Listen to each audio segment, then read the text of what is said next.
क्या आपने ये महसूस किया है कि मौसम पहले से ज्यादा अजीब हो गया है? ये सिर्फ एक कोइंसिडेंट है या इसके पीछे कुछ बड़ा और खतरनाक कारण?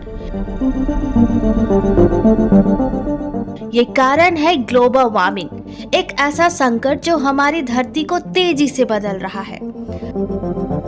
दोस्तों, आज के इस वीडियो में हम जानेंगे कि कैसे ग्लोबल वार्मिंग हमारी धरती को प्रभावित कर रही है और इसके कितने भयानक परिणाम हो सकते हैं। धरती बदल रही है और ये बदलाव सामान्य नहीं है। औद्योगिक क्रांति के बाद से जब हमने जीवाश्म ईंधन मतलब फॉसिल फ्यूल्स का इस्तेमाल किया है, तब से पृथ्वी का तापमान 1 डिग्री सेल्सियस मतलब 2 डिग्री फ़ारेनहाइट तक बढ़ चुका है। ये सुनने में भले ही कम लगे, लेकिन साल 2023 सबसे ज्यादा गर्म टेम्परेचर वाला साल रहा था और अब तक के सबसे गर्म 10 साल पिछले दशक में ही रिकॉर्ड किए गए हैं। इतिहास में जब भी धरती का तापमान बढ़ा है, इसका नतीजा विनाशकारक और मौसम बदलाव बड़े पैमाने पर एक्सटेंशन हुए हैं। यानी कि इसके कारण कई प्रजातियां तो विलुप्त तक हो चुकी है। लेकिन इतनी तेजी से तापमान में बदलाव पहले कभी नहीं देखा गया था जितना कि आज हो रहा है, और वैज्ञानिक इसे जलवायु परिवर्तन का नाम देते हैं, क्योंकि ये सिर्फ तापमान में वृद्धि तक सीमित नहीं, बल्कि इसका प्रभाव प्राकृतिक आपदाओं, समुद्री स्तरों में वृद्धि और पृथ्वी के इकोसिस्टम में भी देखा जा रहा है। लेकिन ऐसा बदलाव क्यों हो रहा है? इस ग्लोबल वार्मिंग की असली वजह क्या है? आइए जानते हैं। ग्लोबल वार्मिंग का मुख्य कारण है ग्रीन हाउस गैसों का उत्सर्जन। जब हम जीवाश्म ईंधन मतलब फॉसिल फ्यूल्स जैसे तेल, गैस और कोयले को जलाते हैं, तो इससे निकलने वाली कार्बन डाइऑक्साइड गैस और मीथेन जैसी गैसें एनवायरनमेंट में घुलकर उसकी केमिस्ट्री ही बदल देती है।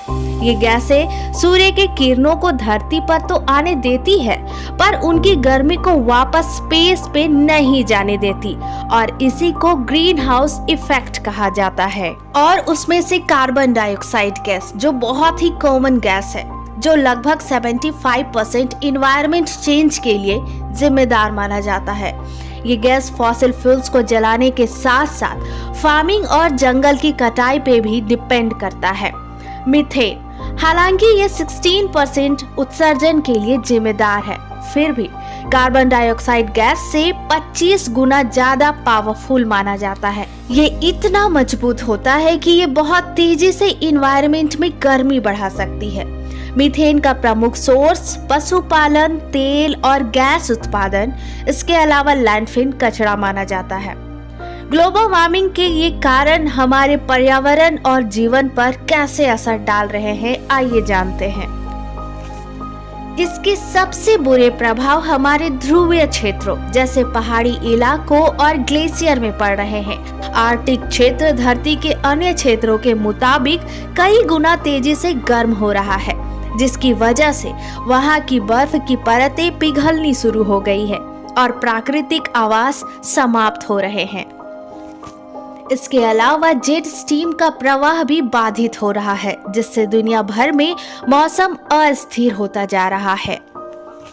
धरती का गर्म होना सिर्फ तापमान बढ़ने तक ही सीमित नहीं है। जैसे वातावरण गर्म होता है, वो ज्यादा नमी पकड़ता है, जिससे भारी बारिश, तूफान और बर्फीले तूफान भी ज्यादा पावरफुल हो जाते हैं। इसके अलावा समुद्री स्तरों में भी वृद्धि हो जाती है, जिससे कोस्टल एरिया में बाढ़ का खतरा और भी बढ़ जाता है।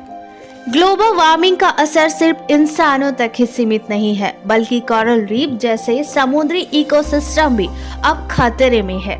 जब पानी बहुत गर्म हो जाता है, तो कोरल रीफ अपने रंगीन शैवाल को बाहर निकालते हैं और सफेद पड़ जाते हैं, जिसे कोरल ब्लीचिंग कहा जाता है। इसी तरह जंगलों में सूखे के कारण पेड़ तेजी से खत्म हो रहे हैं और ये पूरे जंगल के इकोसिस्टम को बदल कर रख दे रहा है। साथ ही जंगल में आग लगने की घटनाएं भी अब ज्यादा और बड़े स्तर पर होने लगी है। बीते कुछ वर्षों में ऑस्ट्रेलिया और कैलिफोर्निया के जंगलों में भीषण आग लगी थी, जिसमें लाखों जानवर मारे गए थे अब सवाल ये आता है कि क्या हम ग्लोबल वार्मिंग को रोक सकते हैं, और अगर हाँ तो कैसे? वैज्ञानिक मानते हैं कि ग्लोबल वार्मिंग को कंट्रोल किया जा सकता है, लेकिन ये सामाजिक, आर्थिक और राजनीतिक रूप से एक बहुत बड़ा चैलेंज है।